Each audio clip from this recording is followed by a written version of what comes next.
कुछ बहुत बड़ा होने वाला है। इससे पहले कि आप बीजेपी को हटाने का सोचें, बीजेपी पूरा का पूरा संविधान बदल सकता है। और मैं ये 100% श्योरिटी के साथ कैसे कह सकता हूं, अगले 1 मिनट में वो समझाने की कोशिश करता हूं। देखो, गेम ऐसा है कि कोई भी नया कानून लाने के लिए बीजेपी को सिंपल मेजोरिटी चाहिए रहता है, सिंपल भाषा में 50%।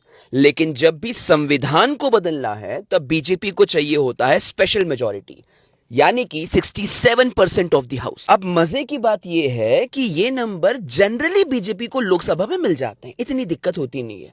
ट्विस्ट आता है राज्यसभा में। अब समझिए महाभारत चल क्या रही है।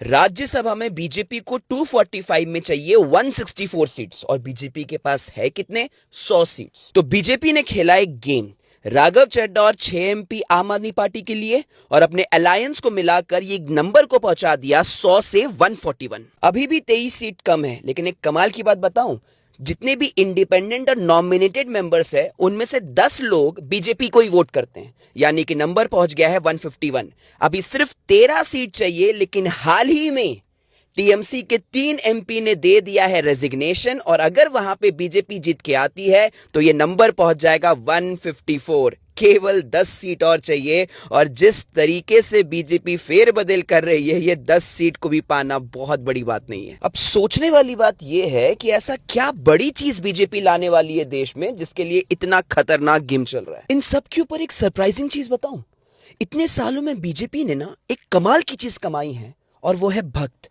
इन भक्तों को ना देश से कोई मतलब नहीं है, बस इनके लीडर से कुछ मत बोलिए। महंगाई आसमान छू रही है, पेपर लीक हो रहे हैं, राम मंदिर से चोरी हो रही है, लोग भूख से मर रहे हैं, लेकिन इनसे एक शब्द नहीं बोला जाता।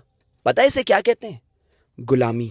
भारतीय जनता पार्टी बाबा साहब डॉक्टर भीमराव अंबेडकर के द्वारा लिखे गए संविधान को बदलना चाहती है, और बहुत ही हैरान करने वाला नोटिस अभी बीजेपी के एक सांसद ने दिया।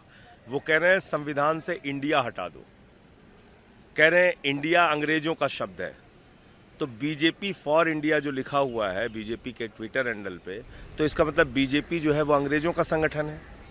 बीजेपी अंग्रेजों की गुलाम है, अंग्रेजों के लिए काम करती है। हमारे भारत के प्रधानमंत्री ने startup India, Khelo India, make in India, digital India का जो नारा दिया, तो प्रधानमंत्री जी अंग्रेजों के लिए काम करते हैं, इसका मतलब।